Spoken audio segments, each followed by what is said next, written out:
Começo de semana difícil. Difícil para mim. Quero mandar um abraço aqui para o doutor Epaminondas, grande amigo do taxista Lima, que peguei aqui em São Paulo. O doutor Epaminondas é de Feira de Santana e mora em Maceió. E me disse o Lima é o meu maior fã, né? Quero mandar um abraço para o Lucas, que é o meu fã mais novo, né? Não, ele é mais velho que o Arthur, né? Meu filho. Bom, mas hoje eu estou aqui fugindo, porque assunto hoje, o único assunto que está pegando firme aí em todo lugar, é a queda vertiginosa da Bolsa de São Paulo por dois motivos, né? A guerra do preço do petróleo e o coronavírus. São dois motivos que estão muito longe de nós, não específica de mim, porque eu tenho uma filha que mora na Lombardia, em Milão, e a Itália é o segundo lugar mais atingido pelo coronavírus, e apesar, ela tem 43 anos, os meus netos têm 11, 9, 7, então podem ser transmissores, mas jamais serão vítimas fatais. São pessoas idosas que têm problemas de saúde, que o coronavírus é um vírus que está assolando o mundo, mas não tem uma letalidade tão grande quanto outros, né? Pois bem, de qualquer maneira, tanto o coronavírus e o petróleo produziram um efeito terrível no mercado de capitais. E esse é um assunto que eu não domino. Eu nunca tive uma ação na Bolsa de Valores. Para mim, a Bolsa de Valores é uma loteria. Eu já fui viciado em loteria, mas deixei de jogar quando eu imaginei que não havia como não ser roubado na loteria, já que se roubava em todos os cofres públicos do Brasil. A loteria federal, né, é mais um roubo, o fato do governo ter esse monopólio, né? E aí eu deixei de apostar. Então não aposto na Bolsa, não aposto na loteria. Também não entendo de mercado de petróleo. O que eu sei é que o Brasil é autossuficiente em petróleo. Mas mesmo assim, o que existe de efeito da guerra do preço de petróleo repercute na nossa economia. Eu adoto aqui a posição do meu filho Vladimir, que esse se entende de mercado, e diz que não há motivo de pânico e não dá para fazer nenhuma análise racional sobre o problema do efeito da guerra do preço de petróleo entre a Rússia e a Arábia Saudita agora.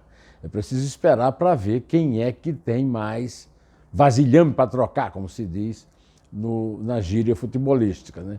Quem está mais forte, que vai aguentar uma guerra com os Estados Unidos, que tudo indica que é uma tentativa de predominar sobre os americanos no mercado de petróleo.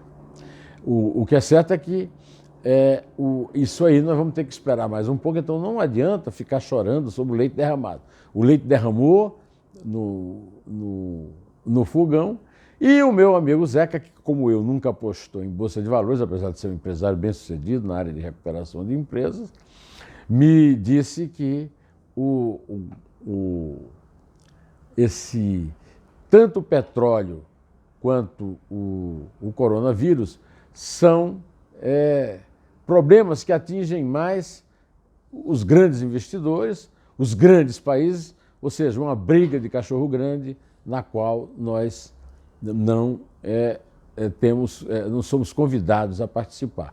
Nós temos apenas que ficar aqui esperando os efeitos. Esses efeitos podem ser maiores ou menores por causa da situação da saúde da nossa economia. E para isso, nós temos que acreditar que o Bolsonaro realmente vai fazer o que disse e vai ouvir o que o povo vai falar na rua. Porque o povo vai falar na rua, dia 15, a favor dele, contra os chantagistas e boicotadores do Congresso e do Judiciário, mas o próprio Bolsonaro disse que é preciso ouvir o povo, e ele também está precisando ouvir o povo.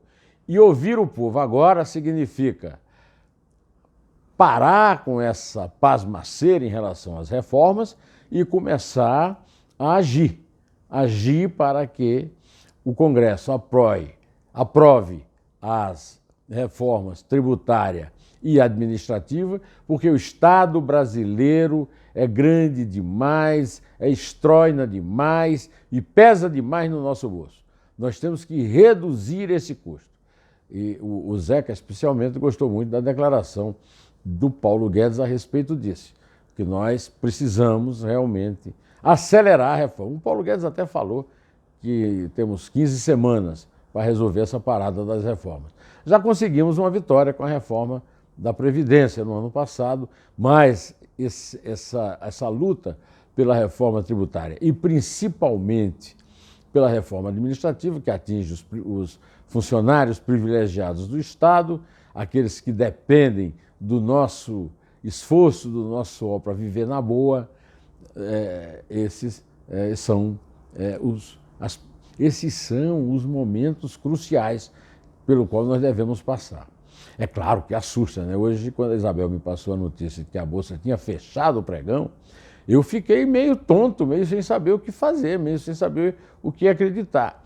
Da mesma forma, quando eu recebi um WhatsApp do meu primo, o Dr. Roberto Pinto, um grande oftalmologista lá de Campina Grande, que conversou com um infectologista amigo dele dos Estados Unidos, que tirou qualquer esperança que eu tinha do caso do coronavírus ser combatido e ser atenuado com um prazo que não seja tão grande, que não paralise a economia do mundo em geral. De qualquer maneira, o pânico não ajuda em nada, nem o pânico, nem a inércia. Nós temos realmente, se o que o Bolsonaro falou, que ele vai ouvir o que o povo vai falar na rua, nós temos que ir para a rua e falar o que nós queremos. O que nós queremos é, sobretudo, reformas para nos livrarmos do peso desse elefante inerte, dessa grande múmia que é o Estado brasileiro. Em relação ao coronavírus, eu continuo esperando uma ação mais efetiva do governo. Eu continuo esperando que o governo seja o grande catalisador de uma campanha realista, de uma campanha dizendo o que deve ser feito, o que deve ser temido, o que deve ser evitado, com palavras claras. O Ministério da Saúde é que é competente para isso. O governo Bolsonaro não tem uma comunicação eficiente para lidar com essa realidade. A competência no tratamento do coronavírus é do ministro da Saúde e nós esperamos que o Ministério da Saúde forneça informações e que os meios de comunicação não cobrem por essa campanha. Precisamos todos estar envolvidos nessa campanha, precisamos todos combater, em primeiro lugar, o pânico, nada de pânico, e, em segundo lugar, dar opiniões e informações razoáveis que possam ajudar e não ficar assustado ou então disseminando o pânico que não resolve nada. Até porque a previsão é que vai ter um déficit de leitos hospitalares no mundo para combater essa pandemia, caso ela se configure. Então eu estou aqui para fazer esse apelo, que alguém que me ouça exija uma comunicação efetiva do governo, ensinando essas coisas simples, que não adianta ficar usando máscara, que pode até contaminar, que tem que lavar as mãos obsessivamente, qualquer contato que tiver, evitar contato, evitar até cumprimentar as pessoas têm esse hábito de cumprimentar, evitar aglomerações. Eu sou atingido diretamente, eu tenho uma filha em Milão, e 3 netos em Milão, e tenho ouvido dela, inclusive, críticas a esse pavor, né, que está levando o mundo a uma paralisação das atividades e uma estagnação econômica. Eu lamento muito não ter grandes informações, nem opiniões concretas a dar. Eu só espero que essa crise toda pela qual estamos passando nos leve a votar de forma mais racional, a usar isso politicamente para o bem e não para o mal, para tranquilizar e não para assustar. Que nós precisamos, sim, que o governo assuma o comando sobre as reformas e que o Congresso não tenha essa atitude que teve, pelo menos em relação à reforma da Previdência, de desidratar. O governo precisa economizar nas contas públicas para que nós possamos evitar continuar essa crise econômica causada pela corrupção dos regimes do PT e do PMDB com a associação fajuta, falsa, da oposição do PSDB. Bom, eu vou ficando por aqui, direto ao assunto, em pé, e só a verdade nos salvará.